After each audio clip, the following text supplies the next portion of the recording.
বন্ধুরা, সকলকে আমার চ্যানেল মোক্ষা দ্য স্পিরিচুয়াল জার্নিতে সুস্বাগতম। যারা নতুন এসেছেন তারা দয়া করে চ্যানেলটি সাবস্ক্রাইব করুন, লাইক শেয়ার অবশ্যই করবেন, আর আমাকে কমেন্ট সেকশনে জানাবেন আমার এই অনুষ্ঠানগুলো আপনাদের কেমন লাগছে, আর আপনাদের কাছে কি কি বিষয় নিয়ে আমি অনুষ্ঠান নিয়ে আসবো, তো সেটাও আমাকে জানালে আমি খুব উপকৃত হব। তো দেখুন, সকালবেলা আজকে ভিডিও বানাচ্ছি পাখির কলতানে, মানে তারাও হয়তো খুশি খুব, প্রকৃতিও সেজে উঠেছে নতুন সাজে, কাল বৃষ্টি হয়েছিল। তো যাই হোক, এগুলো তো প্রাকৃতিক বিষয়। যে বিষয়টি নিয়ে আমাকে অনুরোধ জানানো হচ্ছে সেটি হচ্ছে, দিদি, ম্যাডাম, আপনি রাশিফলের ভিডিও কেন আনছেন না? রাশিফল, আচ্ছা। তো রাশিফল মানে এটা তো বাজারে কিনতে পাওয়া যায় না। রাশিফল হচ্ছে যার যেটা রাশি সেই অনুযায়ী ফলাফল দেওয়া হয়। কে দেয়? রাশি মানে যে যে রাশি তার যে অধিপতি গ্রহ আছে, অধিদেবতা আছেন, সে অনুযায়ী হয়। তো আমরা জানি, সকলে এইটুকু হয়তো সম্যক জ্ঞান আছে যে 9টা গ্রহ আর 12টা রাশি। ঠিক আছে? তো 12টা রাশির নামও হয়তো অনেকে জানেন না। আপনি বলবেন, আপনি কি আমাদের ছোট করতে এসেছেন? একদম না। আমার স্বল্প জ্ঞান, আমি শিখছি, আজীবনকাল আমি শিখব। আমি বলতে চাচ্ছি যে যেই বিষয়টি জানেন না, সেই বিষয়টি নিয়ে মাথা ঘামানোর কী আছে? আমাকে যদি কেমিস্ট্রি বা ফিজিক্সের বা নিউরো সায়েন্স বা রকেট সায়েন্সের কয়েকটা ফর্মুলা দেওয়া হয়, আমি তো সত্যি কথা বলছি, আমি ভিড়িমি খেয়ে পড়বো, নাহলে আমি কোমায় চলে যাব। তো এটা আমার বিষয়বস্তু নয়। মানুষ এই পৃথিবীতে এক জন্মে যে কোনো একটা বিষয়বস্তু ঊর্ধ্বে দুটো থেকে 3টে বিষয়বস্তু সম্পর্কে সম্যক ধারণা নিয়ে চলতে পারে। তো বেশি বিষয়বস্তু সম্পর্কে মাথায় নিয়ে ফেললে তো খুব সমস্যা। তারপর আবার ইদানিং শুনছি যে পিশাচ যোগ, এই ওই রাহু কেতুর পরিবর্তন, রাশি পরিবর্তন। তা সবার আগে জানতে হবে বন্ধুরা, 12টি রাশি রয়েছে।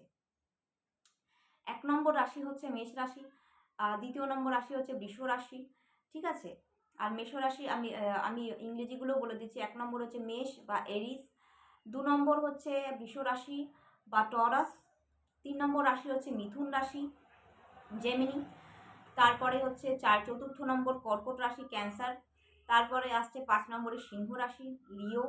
তারপরে আসছে 6ঠতে কন্যা রাশি, ভার্গ। তারপরে আসছে 7মে তুলা রাশি, লিব্রা। 8মে বৃশ্চিক রাশি, স্করপিও। 9মে ধনু রাশি, স্যাজিটেরিয়াস।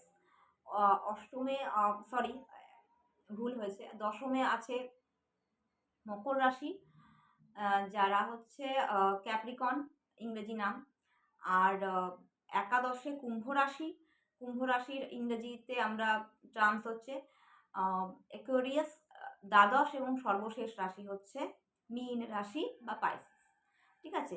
প্রত্যেকটি রাশির আলাদা আলাদা প্রতীক চিহ্ন রয়েছে, প্রত্যেকটি রাশির আলাদা আলাদা অধিদেবতা রয়েছে, প্রত্যেকটি রাশিতে মানে কিছু নক্ষত্র কাজ করে, তার ফলাফল আলাদা। তো একটা মাত্র রাশিফল মানে চন্দ্র রাশি, তাহলে রাশি কাকে বলে সেটা সবার আগে জানতে হবে। চন্দ্র বা মুন আপনার জন্মের সময় যে রাশিতে অবস্থান করছিল সেটাই আপনার চন্দ্র রাশি। জন্ম অনুযায়ী আপনার রাশি সেটি।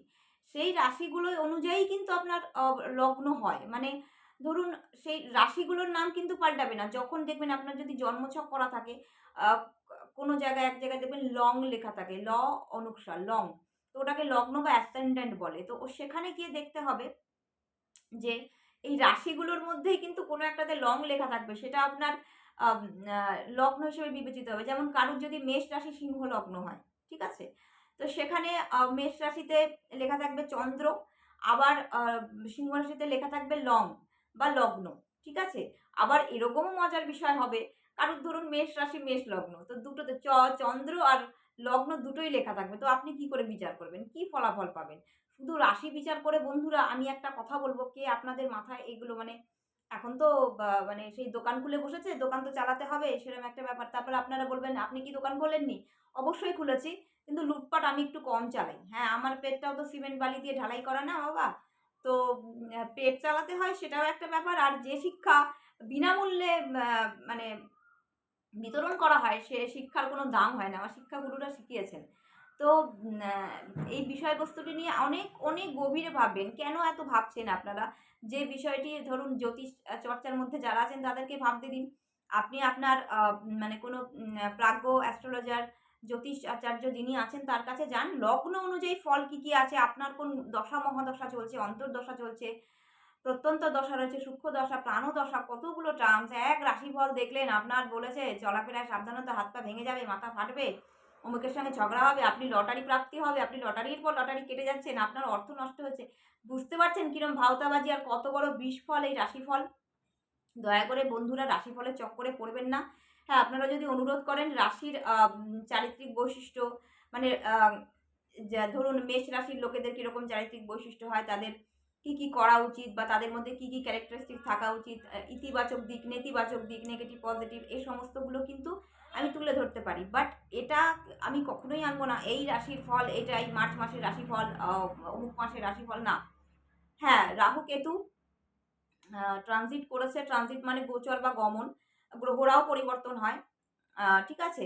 তো সেটা হচ্ছে গ্রহরা যেহেতু পরিবর্তন হচ্ছে, সেটা রাহু এত 18 মাসে রাহু কেতু একই সঙ্গে ঘর পরিবর্তন করে বা একটি রাশি পরিবর্তন করে 1.5 বছর বা 18 মাস একটি রাশিতে থাকে তারা। এখন বর্তমানে রাহু মীন রাশি থেকে কুম্ভ রাশিতে এবং কেতু